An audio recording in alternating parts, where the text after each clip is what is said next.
Hi, my name is Gibson, and I'm the creator of the Personal Development School.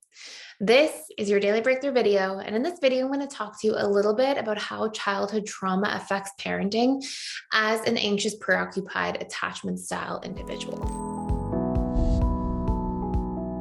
So one of the first things is that APs tend to have extremely high expectations of themselves as parents. Like they put a lot of pressure on themselves and really feel like, okay, I have to do everything right and perfectly, and can kind of cause themselves a little bit too much stress from doing this. Number two, anxious, preoccupied parents tend to be very sensitive to rejection that they feel from their own children. And they tend to make this mean like, I'm not doing my job as a parent, or I'm a failure as a parent. And they can really take this to heart, which actually can then have detrimental effects on parenting. And sometimes can create like unnecessary pain points or walls or challenges within relationship dynamics. Number three is anxious, preoccupied individuals tend to be very sensitive to the idea of not being good enough or being criticized by other parents. If another parent has a difference of opinion or says, oh, you should have done this instead, or you can do this better, sometimes this can feel like very offensive to an anxious, preoccupied, as opposed to sometimes what it's intended to is just to be shared and just information to sort of be distributed, but it can be really, again, taken to heart because of that pressure that this person tends to put on themselves to be so perfect as a parent. And it's important to keep in mind that like nobody's ever going to be a perfect parent. There's always going to be challenges and mistakes. And these are things we can make up for, though. These are things that we can become present around, have discussions around, take accountability regarding. But it's really important to not put too much like shame or pressure or just like meanness in the relationship to yourself, putting yourself down because of any imperfections. Number four, sometimes anxious, preoccupied parents can become a little bit unaware of their children's boundaries because they can sort of operate from this like, I am so responsible for you. I'm taking on everything about your life. And that place that they operate from can sometimes prevent children from having to learn things their own way and like think for themselves and develop a healthy amount of independence and autonomy. Number five, you'll often find that anxious, preoccupied parents can assume that the relationship between themselves and their child is a little bit codependent and that that's how it's supposed to be.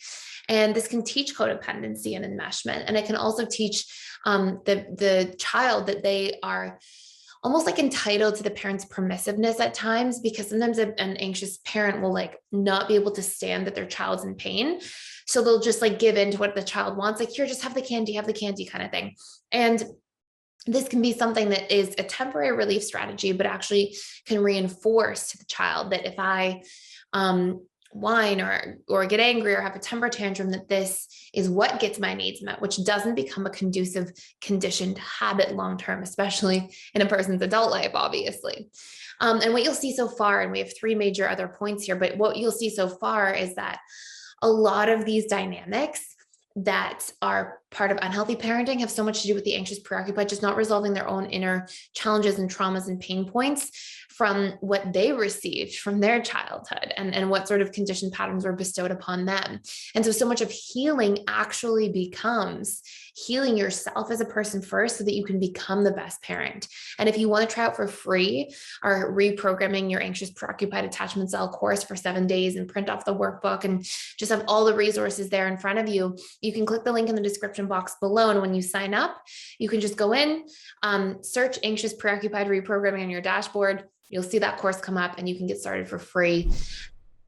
Sometimes anxious, preoccupied parents want to save face too much, and they can be sort of concerned and consumed with what other people think about them in the parenting group or in other parent circles and at school or with their friends or their children's friends' parents. And sometimes they can sort of teach this like superficial approach by accident because of that preoccupation with not getting in trouble, not seeming bad, not seeming like a not good enough parent or failure as a parent. Sometimes that preoccupation can actually teach that child that same sort of people-pleasing preoccupation as they grow up. And so that people-pleasing tendency can really rub off. Sometimes the anxious, preoccupied parent can fear their children abandoning them as they get older. And so they can work to sort of like hold on to the child. And this can create resentment sometimes because the child can feel that sort of enmeshment and codependency, and it can actually create a disconnect in the relationship more than something that provides a solution to being disconnected.